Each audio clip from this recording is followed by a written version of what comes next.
What's going on, everybody? It is Thursday night, and you are tuned in to the Stoned On Sports podcast, where we believe that winning is the best high of them all.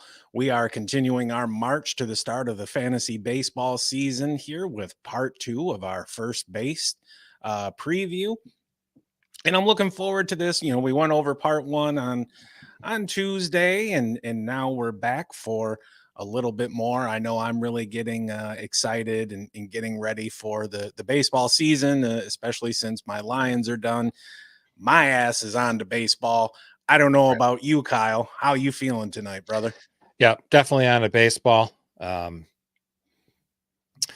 a little college basketball mixed in, because I do watch plenty of that.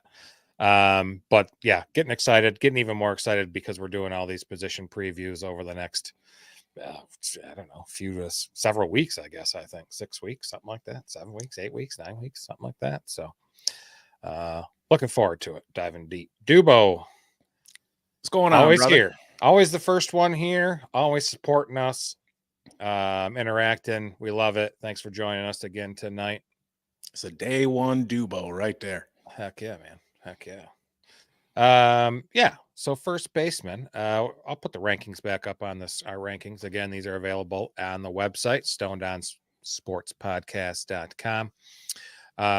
So yeah, we're going to talk about another 12 on here, not necessarily in order, but some good ones in tonight's show as well. And some younger guys that maybe could be elite someday. So love it.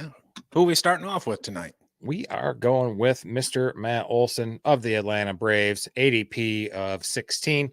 Auction value averages out at about 35. I'd pay that and then some, probably for him. 40 easily. Great. Bats left-handed. Started all 162 games at first last season. He's a powerful corner infielder. 659 total fantasy points. Again, this is CBS standard scoring. So he averaged 4.1 fantasy points per game. That's just freaking solid, man. Slash line of 283, 389, 604 slugging. Led the National League in slugging, actually. 54 home runs, the most in the majors. 139 RBIs, again, the most in the majors. And a 993 OPS, highest for first baseman. Just crazy. Also, led the National League in at-bats per home run at 11.3. So every 11.3 home at-bats, he was cranking one out in the center field or wherever. So I like that he made a significant improvement from 2022. His batting average jumped from 240 to 283. On base percentage went from 325 to 389. And that slugging percentage I mentioned earlier that spiked to the 604 was at 477 in 2022. So he can hit the ball as hard as anyone. Still has an average exit velocity, hard hit rate, both in the top 1% of baseball. Now, I don't expect a repeat level of that excellence again. You should still expect him to produce top home runs, RBIs, and runs, given the strong lineup around him in the ballpark. He is consistently either the second or third baseman off the board behind Freddie Freeman. Just a fantastic player. Yeah, he really is. His fly ball percentage at 34.4 is 11% higher than the league average. And you talked about it earlier. The dude just smokes a damn ball. And when you can elevate it like that, the ball's going to fly, especially down there at Truist Park in Atlanta, when you get those hot, humid summer evenings and the ball just flies. He set career highs in runs, hits, home runs, RBIs, walks, average on base percentage, and slugging. So it definitely was a career year for him, but there's absolutely no reason to not expect somewhere to the tune of, we'll call it 42 to 45 home runs and another 100 RBI plus campaign. He's somebody who has played all 162 games in back-to-back seasons, and last year was the third time overall that he's done it. Yep. And it rings true in baseball the same as it does in football or basketball or hockey or any other sport. Sometimes availability is the best ability. Yep. And if this dude is out there every single day, really, what more can you ask for? He's Yep. in the heart of, if it wasn't for the Dodgers, what would be the best lineup in the National League. And there's an outside chance they give the Dodgers a run for their money in that regard. There's just a shit ton of talent there. And he's somebody who's increased his exit velocity every year for the past 4 years. Those are the kind of gains that you want to see.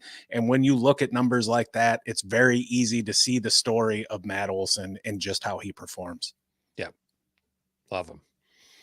All right. Headed up to New York, eh? Yes, sir. With the polar bear, Pete Alonso. This dude is a slugger in the classic sense. Somebody who is just going to maul the damn ball, quite frankly. Last year, he had 523 points, averaged 3.4.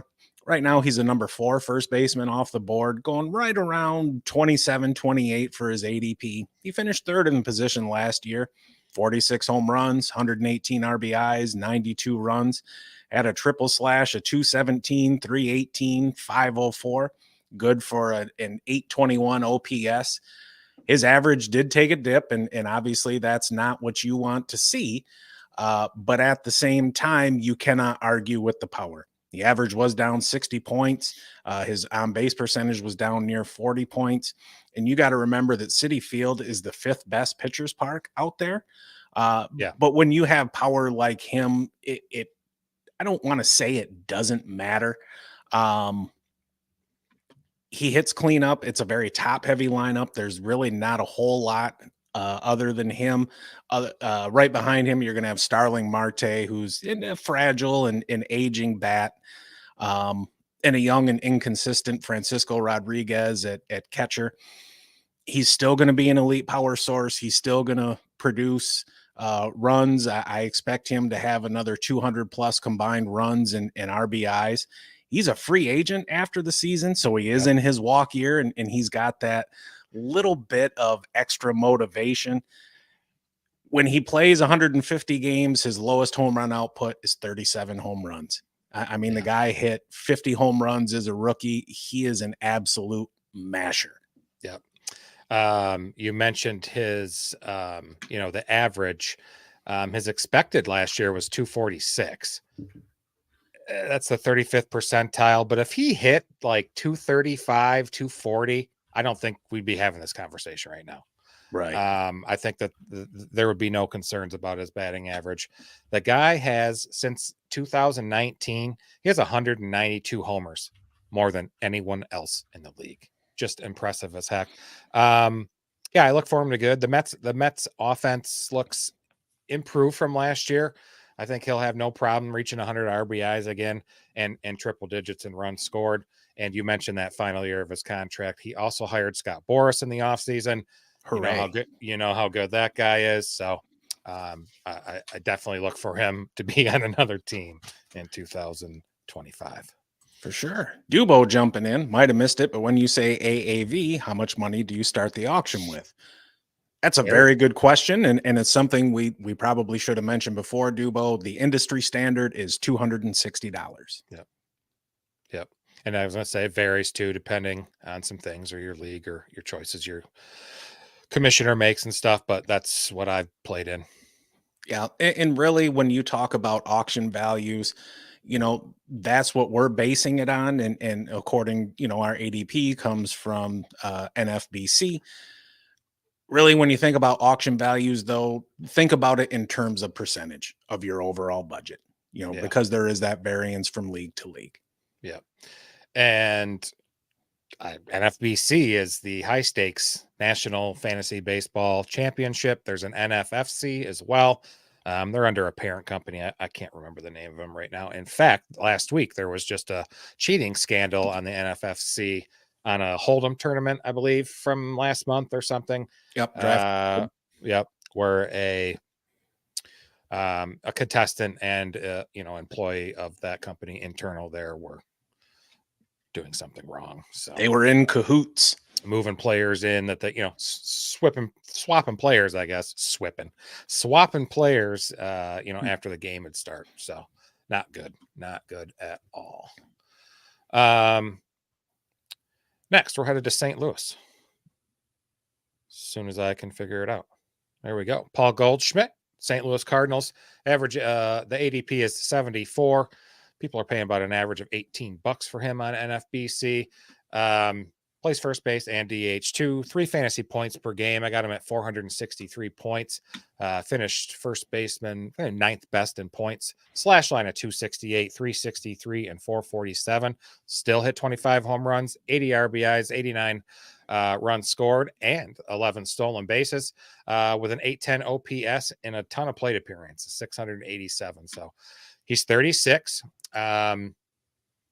He started 133 games at first base, not a guy who was just DHing all the time. This was a guy who was just NL MVP 2 seasons ago. So he's also in the final year of his contract. This is his lowest homers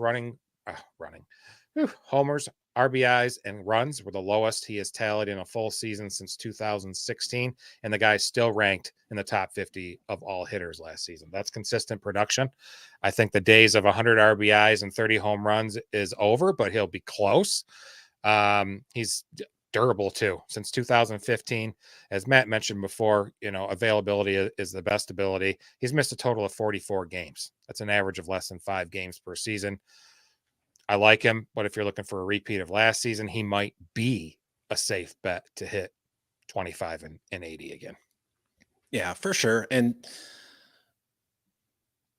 for him, he's one of those people, you mentioned it, he's 36. I think we're going to start to see the age-related decline in him, especially when it comes to bat speed, because that's where it's going to be the most noticeable. You'll have hitters who they just can't catch up to the high fastball anymore.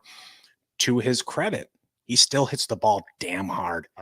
50.8% hard hit percentage. That's 94th percentile. I think if he can continue to play 150 games, yeah, he'll push 20 home runs and his run production. If you can get 160 combined RBIs and runs, I'm going to be happy. I'm not counting on double-digit stolen bases from him, just given his age. But I think there is a little bit of upside opportunity in terms of his batting average. He's still got a damn good eye, so I think his on-base percentage is going to stay right around that 350 mark. If there's some gains with his average, the on-base will go up a little bit. To me, he's the first baseman just outside the elite tier.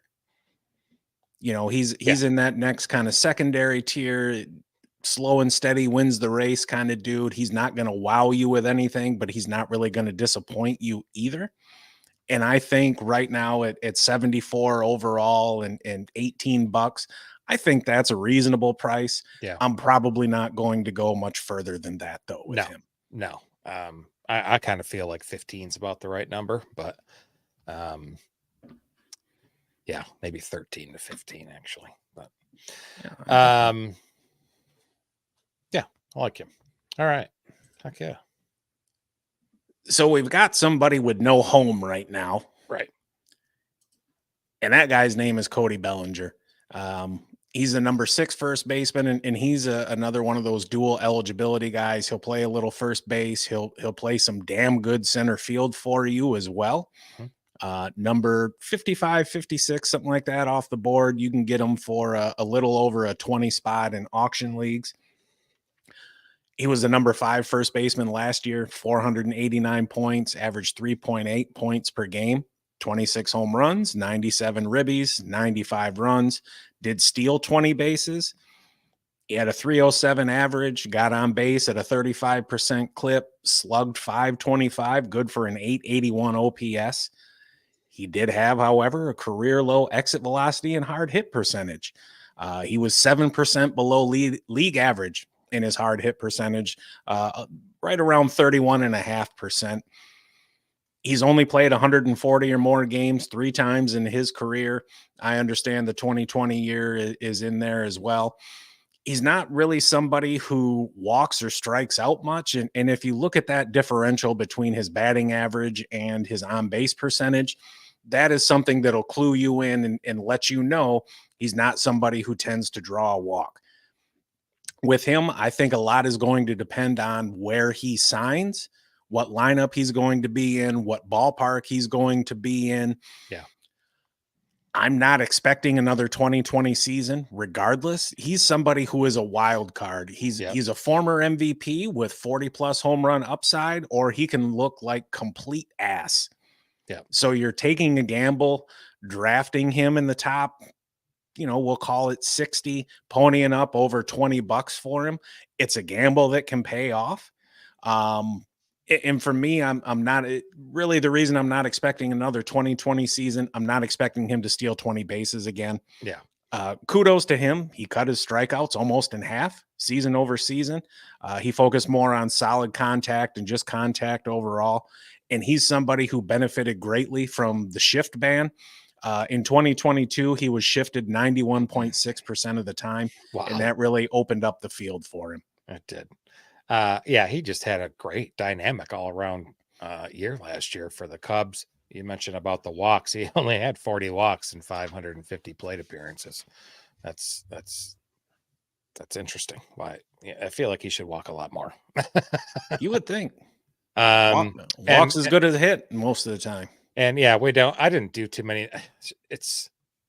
I hate talking about a player where I don't know where they're at.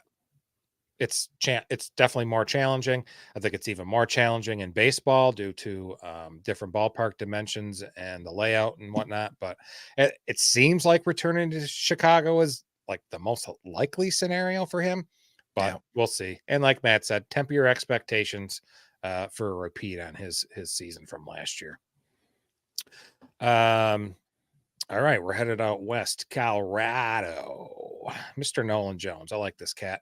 ADP of 55, auction value 23.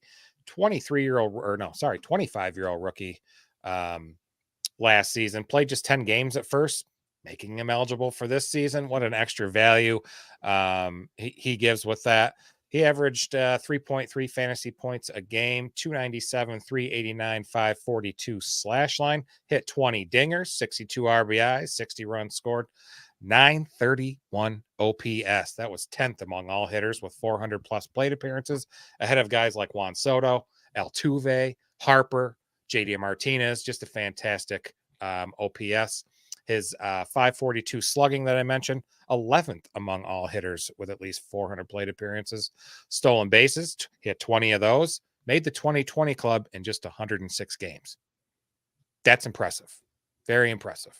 And he most likely won some baseball fantasy managers a title last year. He was awesome down the stretch, 7 home runs, 23 runs scored, and 23 RBIs as well, 12 steals, and a 1.112 OPS in September. Sick. Just sick. Concerns, his K rate's a little bit worrisome. His strikeout percentage, I should say, is 29.7%. That was 23rd among all hitters, 23rd worst among all hitters with 400 plate appearances. But he makes consistent and quality contact, and he's a menace on the base pass with 20 steals. So he's going to play half his games at Coors Field.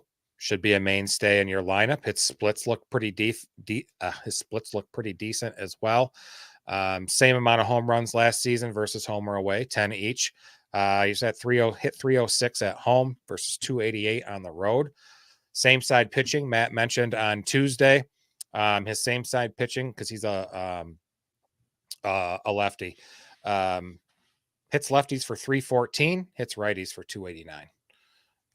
Also last season, he was hit 434 with runners in scoring position. That's awesome for RBIs, more points, try and win your matchup. If he stays healthy and picks up where he left off last year, I think it could be a 30-30 guy. And even the best outfielder, because he's going to play more outfield. Maybe the best outfielder on your squad. Yeah, it's damn possible. One thing I love about him is he hits the ball so damn hard. Yeah. He really does. He had the 3rd longest home run in the majors last year at 483 feet. That's pretty good. Coors Field is going to help. My big concern with him is just the strikeouts. Yeah. I think you're going to see regression in his batting average and in his on-base percentage just because of that as we get out to a larger sample. But he's somebody who could absolutely return 30-30 numbers, and a spectacularly elite option given the stolen base upside for him. Mhm. I would not be shocked if he's another guy who turns in, somewhere between 160 to 180 runs plus RBIs, regardless of, if he even doesn't hit 30 home runs. Yeah. Coors Field is a big factor. You're going to see a lot of runs scored there. Now, back in the day, the ball used to fly out of there, but now they've incorporated the humidor there. But really, the big reason is because that outfield is just so damn massive. In a similar vein to Comerica Park or a lot of other stadiums out there. Personally, I think that us having him at 10 overall for first baseman, granted, he's got the eligibility. Most people are going to draft him as an outfielder. Sure.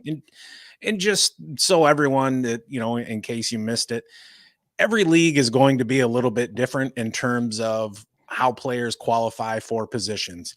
In some leagues, it's one game played at a position and you can use them there. Others, it's 10 games, 15 games, whatever it may be. It's going to vary from league to league. Just make sure you're paying attention to your league scoring settings when it comes to that. But I think if you plan on playing him at first base, I think ranking him at 10 is pretty conservative. Actually, I think there's some damn good upside there. I think he's got a shot to score 500 points.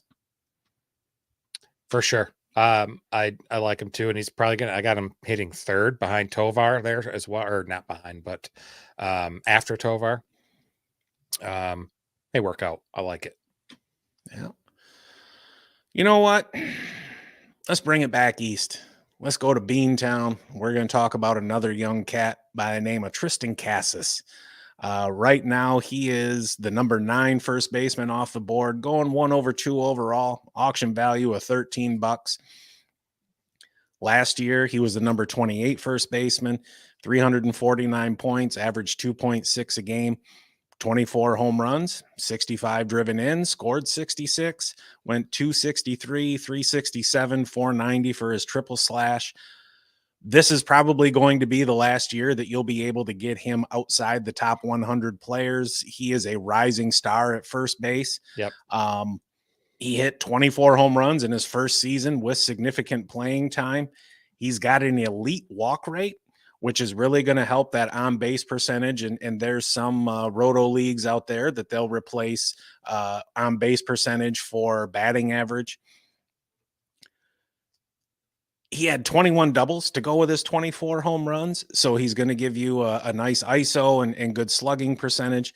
He's going to hit third in that lineup, right between Rafael Devers and Trevor Story. So there's going to be plenty of opportunity, not only to drive in runs, but to score himself, because Trevor Story is going to give him some protection in that lineup.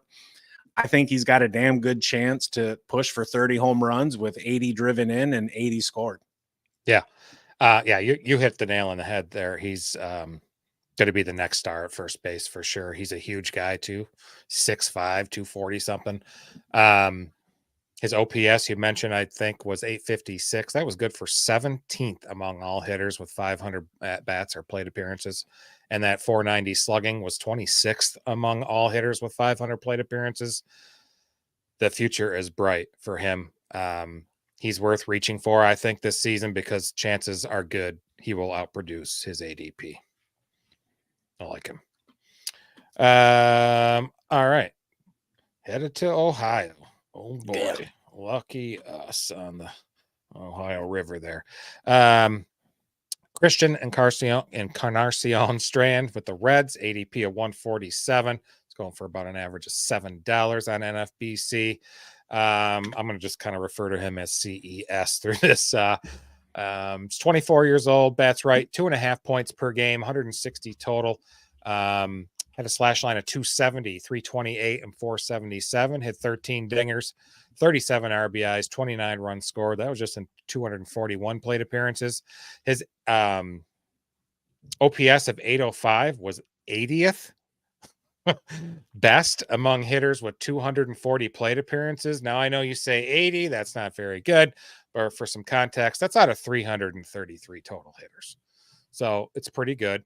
Hard hit rate's pretty solid, 48.4.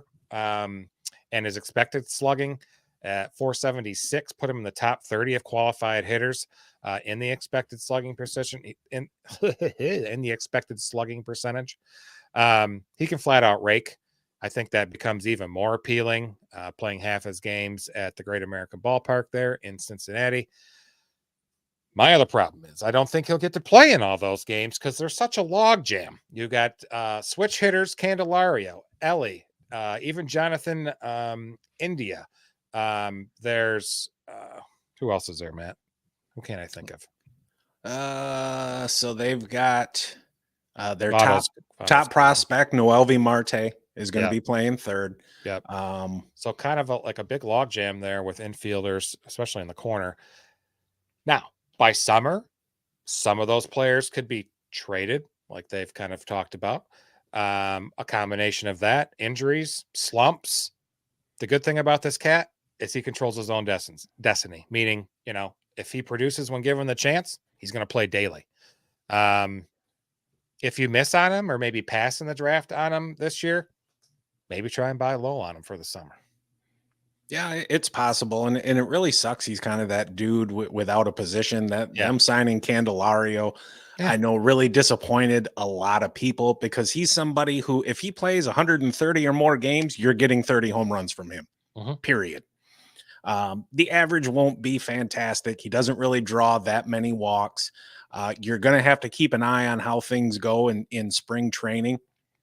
But given that you're getting him, somewhere in the 10th to 14th round ballpark, it's not an overly steep price to pay because the potential is there. That ballpark that he's in, especially in the summer, Great American Bandbox down there in Cincinnati, that is a team and a lineup where you want to invest in. You want to get just get a piece. And considering where he's going and the price of some of the other players on that team, you may be able to get him at a discount, especially if you're in a league with some folks who are maybe kind of off put by that log jam that Kyle was talking about. He's going to play some first base. He'll play third base. They'll stick him out in right field. He'll DH.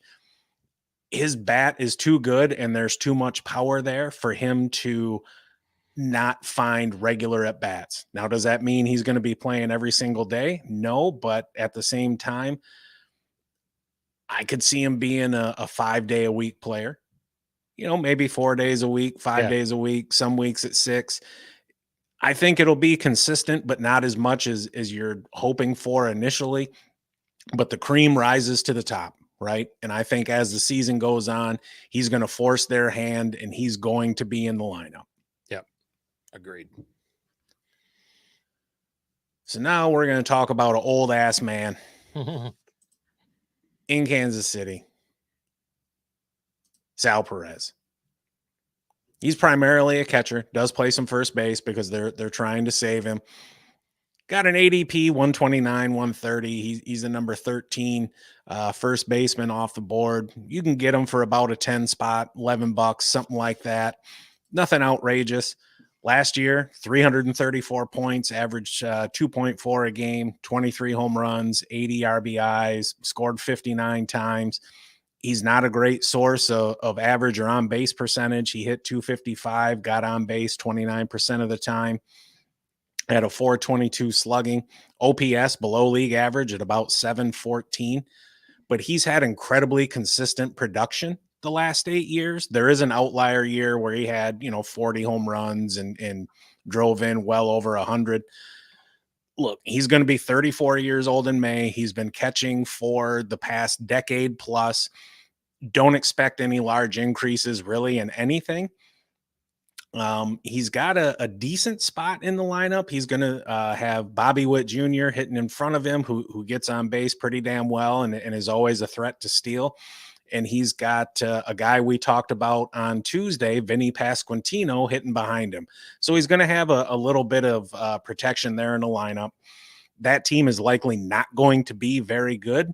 So don't be surprised if there is some regression in his run production.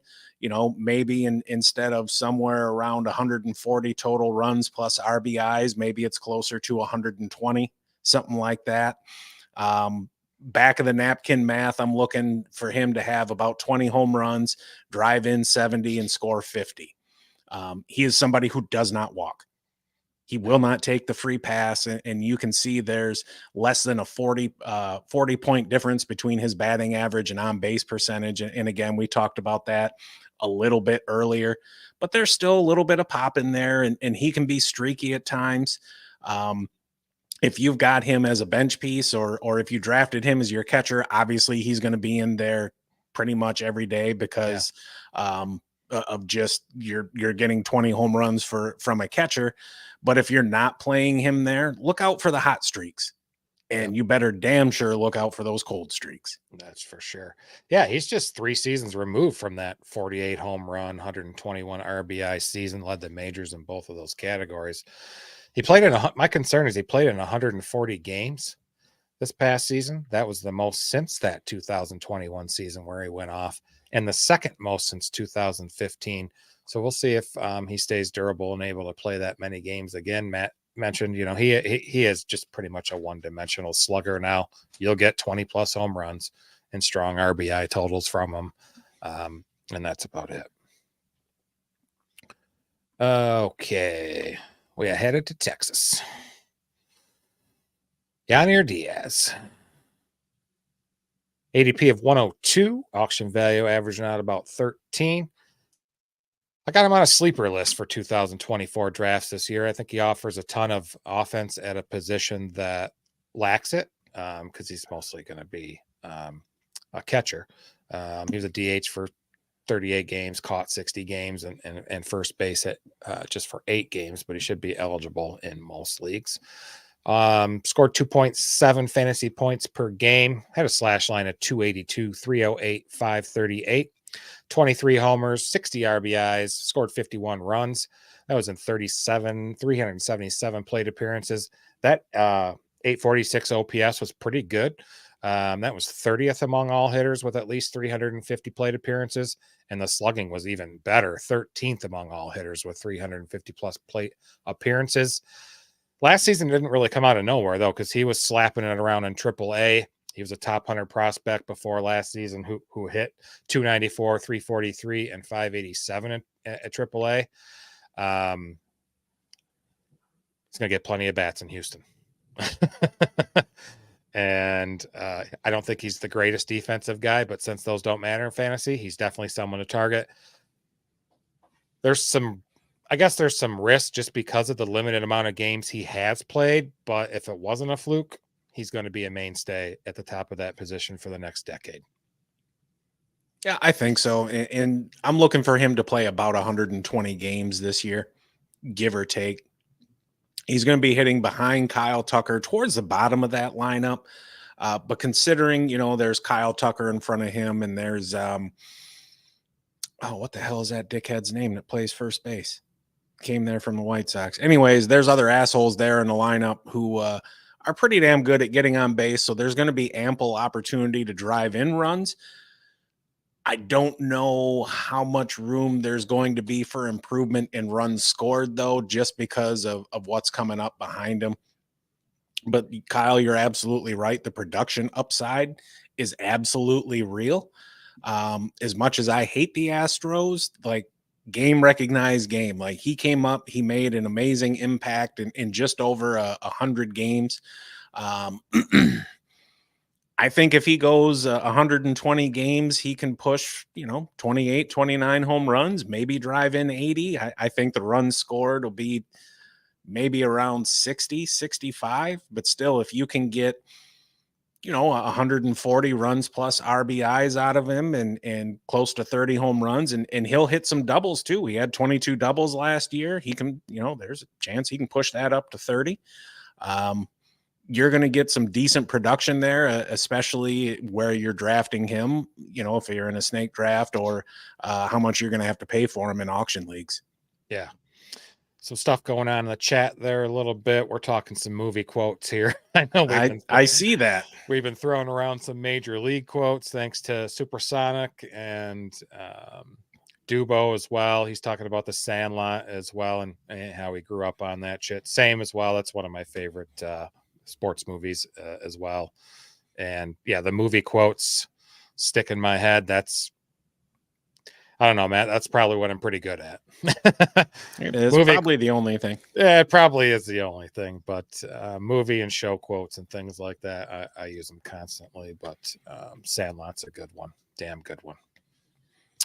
All right. So now we're going to head to the city of brotherly love. Alec Bohm got an ADP of 161. You can get him for about $8. He's a number 16 first baseman off the board. He was a number 18 first baseman last year. 423 points, averaged 2.9 a game, 20 home runs, drove in 97, scored 74. You have 31 doubles to go with that as well. 274 average, 327 on base, 437 slugging, good for a 765 OPS. Doesn't walk a whole hell of a lot. He'll likely strike out around 100 times. Should have a decent chance at run production. The Phillies lineup is a little bit older. Bryce Harper is really the only one there hitting in front of him that has true elite on-base skills.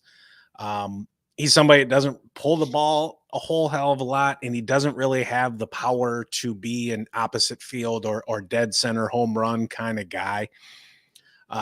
He led the league by grounding into 23 double plays last year, which are absolute rally killers. Yeah, they are.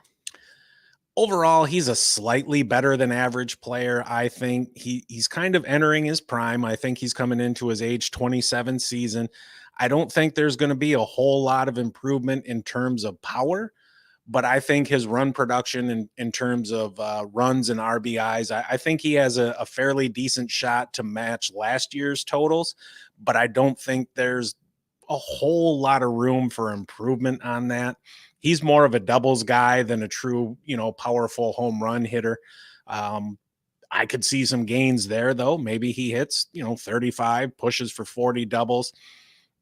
I mean, if he hits 22, 23 home runs, all right, that's kind of a natural season to season variance just based on the type of hitter he is. But he's not somebody who's ever really going to hit 30 home runs. He's not going to win a batting title. Like I said, he's just a slightly better than average player. Heck yeah.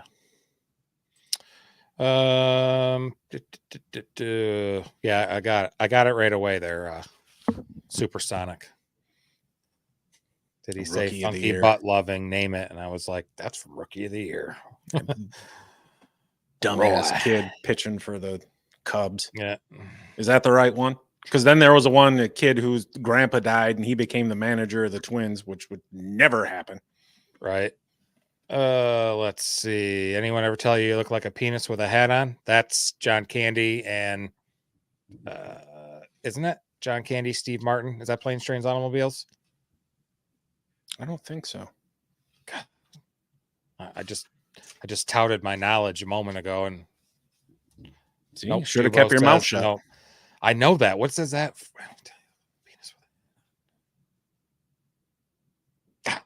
I know that one, Matt. Don't tell me. Tell Dubo. You're the one talking all that shit. League of Their Own. I got you. Yep. Thanks for the clue, Dubo. Heck yeah, that's a good one. No crying in baseball. Okay, where are we at? Did I talk about Bohm? I did. No. I did not. All right. No. I think his biggest strength is probably his ability to hit for average. You kind of touched on that a little bit because he hit that 274. It's pretty good in a league that average was 248, I think, last year, if I recall. And his expected batting average was 290 last year. So I like it. Definitely, like you mentioned before, not a big home run hitter. Definitely a solid source for hitting for average and RBI. Stable choice. prime RB spot in the Phillies lineup too, if you didn't say that, because I was kind of half listening while I was doing movie lines here in the chat. You're busy not answering the questions. Sway's got the right idea. Smash that like button. For those of you watching, if you haven't already, make sure you subscribe. We'd really appreciate your support. We got a website where we put up all our positional rankings and everything, stonedownsportspodcast.com. Check it out. All right. Okay, Tampa Bay. God, always a good team. Isaac, what is it? Paredes? No, Isaac Paredes. Isaac Paredes. All right. 3.1 fantasy points per game last season. Hit 250, 352, 488, 31 home runs, 98 RBIs, over 70 runs scored, and an 840 OPS. His slugging is tied for 28th among hitters with 500 plate appearances. So pretty decent there. I think it was kind of an outlier season, Matt. I think I talked to you on the phone about this, but all 31 of his balls to left field, all home runs, all of them were pulled. His pull rate was a 54.5%, leading the majors. Tropicana Field there where he plays, excellent park with a high pull rate there. And his launch angle degree was 22.2, good for second among hitters with 500 plus plate appearances. Now the bad. Even with hitting 31 home runs, he was still at the bottom of a lot of advanced metrics. Hard hit percentage was 28.3. That was 127th out of batters with 500 plate appearances. That's out of 136 hitters. Barrel rate 5.9. He was 105 out of 136 hitters. Exit velocity, not good either. 86.9, 124th out of 136 hitters. Just not very good. So that's not going to happen again this year. He can be helpful as for depth as an infielder in some shallow leagues, or even a corner. He could start, I guess, in deeper formats, but because his power metrics are underwhelming, expecting that 31 homers again, it's pretty risky. Oh, absolutely. And he's somebody who really only feasts on fastballs. He has a whiff rate around 28%. And by whiff rate, I mean swing and miss. Very, very simple. On breaking pitches and off-speed pitches. So around 1/3 of those, he swings and misses. The one thing he does have going for him, he is only 25. So he's a younger guy, a former Tiger, as a matter of fact. But I don't think anybody saw the 31 home runs coming. We're not going to see it again.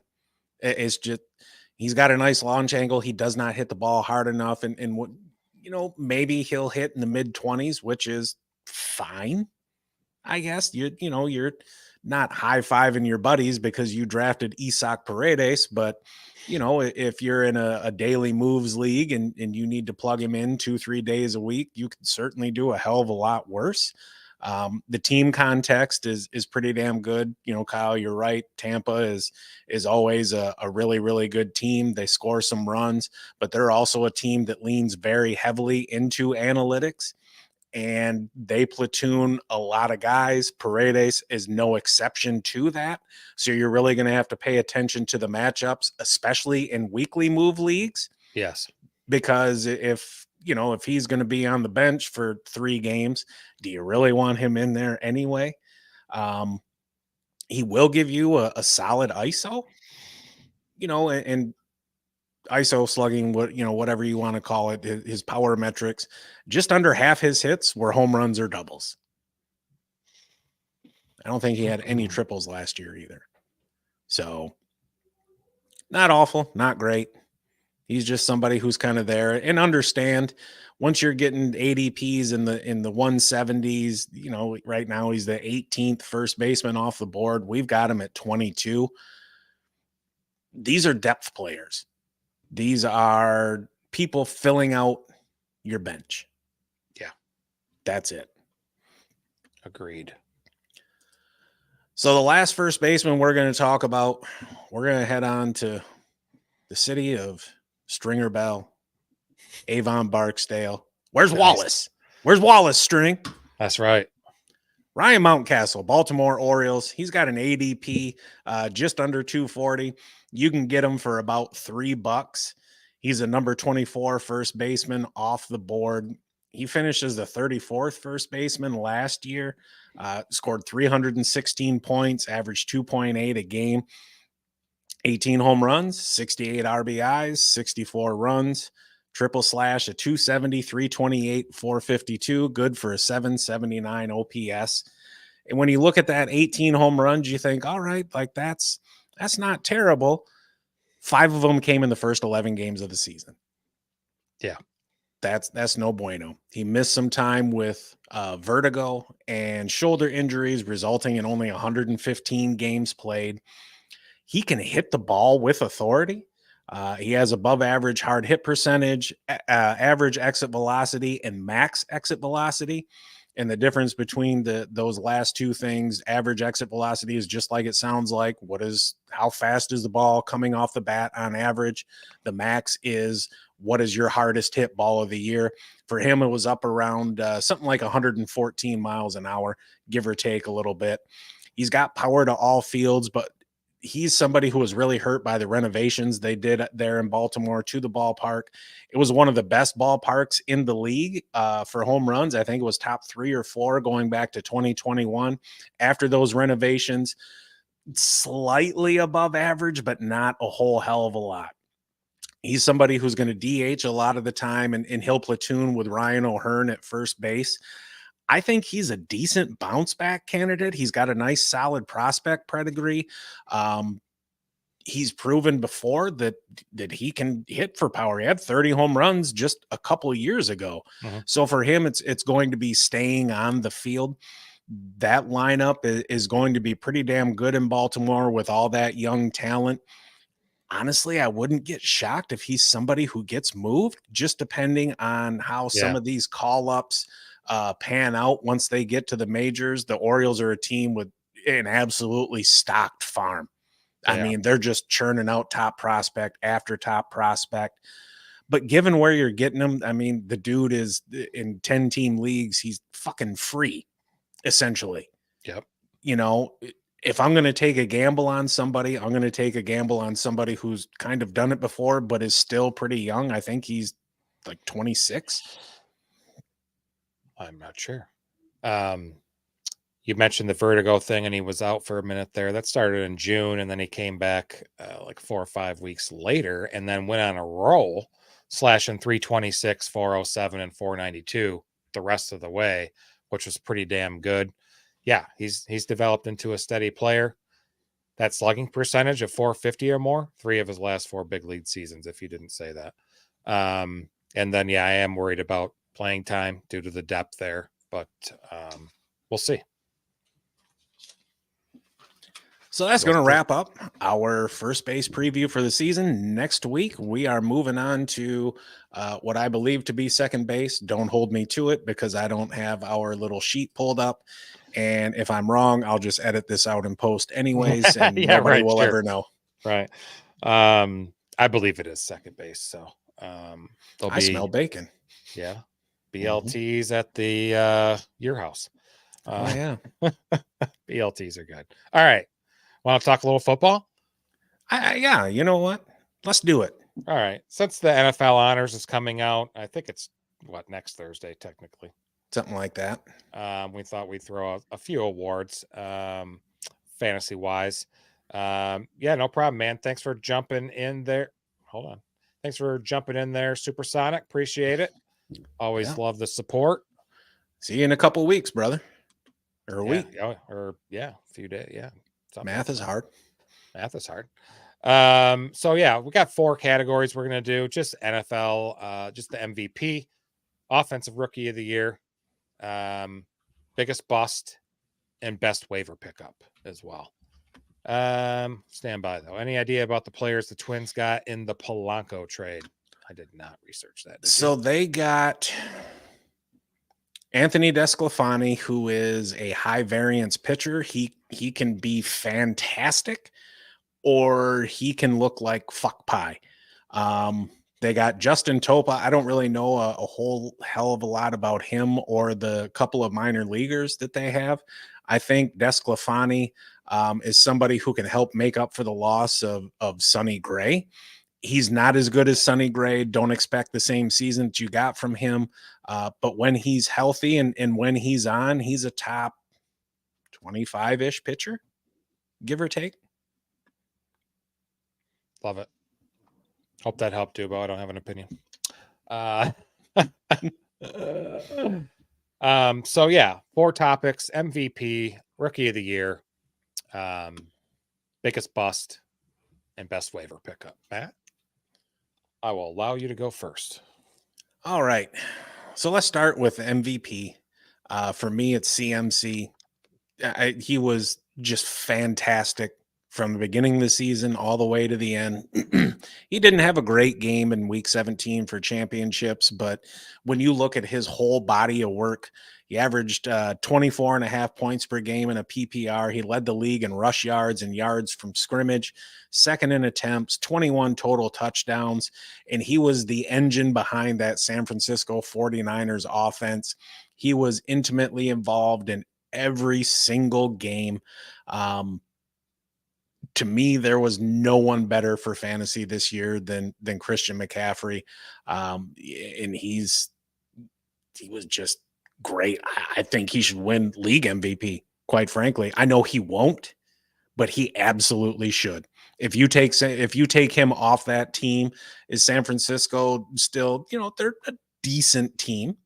I think they're, maybe a 10-win team without him, but with Christian McCaffrey, they are a Super Bowl team. They are good.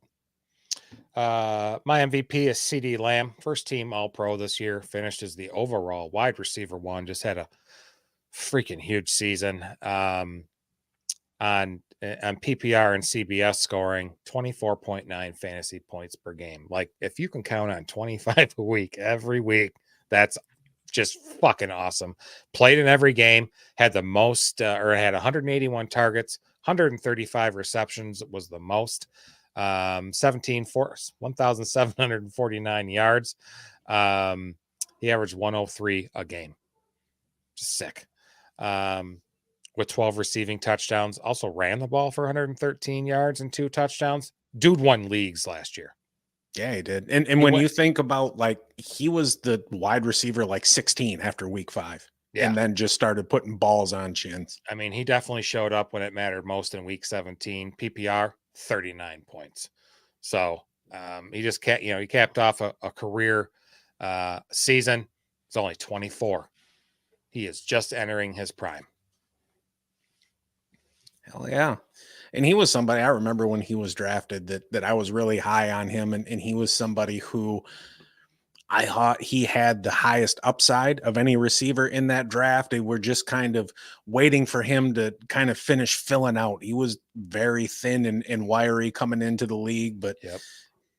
No homo, but now he's got his man body, and right. Yeah, he's dominant. He's got his, he had excellent quarterback play this season too. We'll see where Dak was. We'll see which Dak shows up next season. No kidding. Next up, we got Rookie of the Year, and there was a lot of fantastic candidates to choose from. For me, it was Sam Laporta. If you can come in as a rookie and finish as a tight end 1, scored 10 touchdowns, just under 900 yards receiving. He had 10 games with 5 or more receptions, and he was only the 5th most targeted tight end in the league, second on the Lions with 120. He was consistent all year long, and he was really one of the – I remember when they traded TJ Hawkinson, it's kind of like, shit, what are they going to do now? They brought in somebody who was arguably better. Yeah. I mean, just as good as, if not slightly better. And the dude's just a rookie, which means there's even room for improvement. Sure. Like, they absolutely nailed that pick. And where you were drafting him, like, he was, damn near the tight end 20 coming off the board. He was an afterthought dart throw, and to return value as the tight end 1. Yeah, huge. How do you beat that? And you know, I'm not knocking him at all. I love him, obviously, but Kelsey had kind of a down year. Hawkinson got hurt. Manders got hurt. All these tight ends got hurt. So it definitely allowed him to become one, but not taking away from his amazing season. Brad Holmes is a genius, and so is Kirk Ferentz for churning out tight ends in Iowa. My rookie of the year is CJ Stroud. Averaged 23.9 fantasy points per game, finished QB 10 overall on the season, had over 4,100 pass yards, 23 touchdowns, and 5 picks. And I just want to talk how amazing that is, 5 picks for a rookie. I think we've touched about it before, but the guy threw an average of 33 times a game this season and only threw 5 picks. His interception percentage was 1%. That led the league. Just amazing. His 273.9 pass yards per game also led the league. He ran for a few touchdowns on the ground as well. The boy is legit. He's will ascend all the dynasty and redraft boards for next season. The sky's the limit for him, with a Texans team that still can fill some holes and give him some even better weapons, I think. I loved him this year, and he's on my keeper league, so I love him even more. All right. Waiver wire pickup of the year. For me, Puka Nacua. He finished as the wide receiver 5 after being an afterthought in draft season. He was the number 94 wide receiver off the board, an ADP of 275. Who's in that area, you ask? He was drafted right between Allen Robinson and somebody named Mac Hollins. No clue who that is. Mac Hollins? I assume he's in the league somewhere, and good for him. Set the rookie records, all these receptions and yardage, and understand Cooper Kupp was gone at the beginning of the season, but it was still up to him to execute. And I remember even before the year, you were kind of on him a little bit, Kyle, as we were going through our previews before the season started, and I just kind of dismissed it, like, whatever, you're just saying it because he's got a an cool uncommon sounding name. But no, he was absolutely legit. He's going to be a stud for years to come. You sure as shit ain't going to get him off waivers next year. That's for sure. No. Nope. Where are we at? Waivers. Okay. I'm up. Yes. Sweet. Same team. Kyron Williams. Jesus. It only he had that's his first great game, and it took them that long for McVay and the Rams to go, see ya, Cam Akers. Take a trip to Minnesota. Made the Pro Bowl, second team All-Pro as well. Finished RB9 on the season, averaging 21.9 fantasy points per game while only playing 12 fucking games. I've mentioned this before. Volume is what really carried him. I mean, he was efficient as hell at 5 yards per carry. Good for 4th in the league. But he had 7 of his 12 games with 20 plus carries. Just amazing. Had over 1,100 rush yards. The 95.3 rush yards per game also led the league. Plenty of targets in the air too. 48, caught 32 of them for just over 200 yards and another 3 touchdowns. Those who had the foresight or were quick enough to grab him off of waivers found themselves a league winner. Absolutely. And so we got one more category or award to go over, and I want to take a little trip back in time to August 26th, 2003. And this chubby dude in front of you publishes a short entitled "Why Chargers Running Back Austin Eckler Will Be a Bust This Fantasy Season." I called that shit, dude. I called that shit. Yes, he was drafted as the number 2 running back, ADP is 6. He finished as a running back 25. And you say, oh, he was hurt. Dude missed 3 games. That's it. Played 14 games. He only had 5 games over 50 yards rushing, only 1 game over 50 yards receiving. He scored 6 touchdowns. He was ass all but a couple games. He's done. Dude is toast. He had his run, and look, congrats to him. He was a monster for the past couple of years. Yeah, but didn't he go off in week 1? Yes.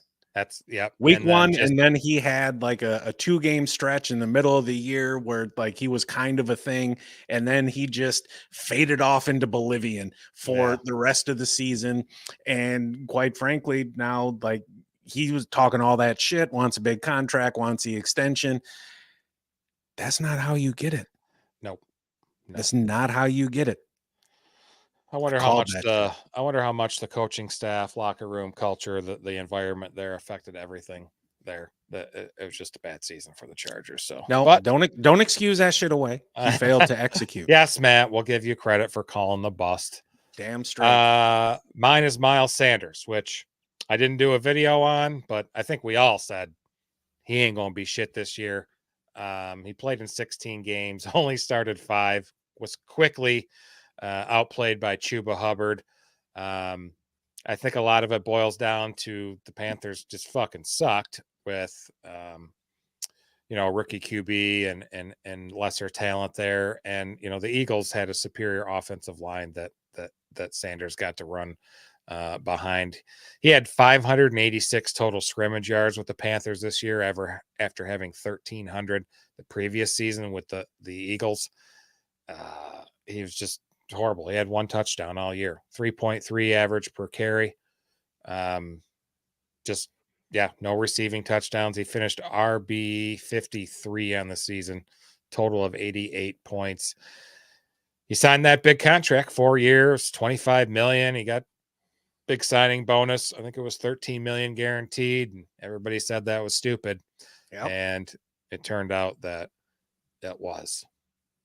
Absolutely. I mean, he was the most like inefficient running back in the league. It's horrible. And David Tepper saw that and said, "You know what? Take David my money." Temper. Remember, it's David Temper now. That's a jabroni. Whatever the hell he is. He kind of is. So, put some stuff in the comments or the chat or whatever. Oh, I guess it's already 8:00. Jeez, I'm thinking. But yeah, let us know what your guys' biggest bust or best waiver pickup this year was, even if it's in the comments on the video or through the socials or whatever. Still like to know what you guys think. Yeah, absolutely. All right. Dubo, he agrees. Laporta was an upgrade over Hawk and the money saved. Absolutely. That's why Brad Holmes is executive of the year, general manager of the year, whatever the hell you want to call it. Sporting News is executive of the year. I don't give a shit. He still won the award. I'm still waiting to see if Dan Campbell's going to win Coach of the Year next week, and I can win some money. There you go. I think Drinks are on you. I think D'Amico Ryans is going to fuck me. So, well, if it feels like more than 2 fingers, it's probably a dick. Well, not yours because How do you know? I don't know. Anyway, we're out of here. Please give us a like and subscribe here every Tuesday and Thursday on the YouTube live streams at 7 p.m. Eastern. All the rankings are on the website, stonedownsportspodcast.com. Have a good night, folks. We'll see you next time. See ya.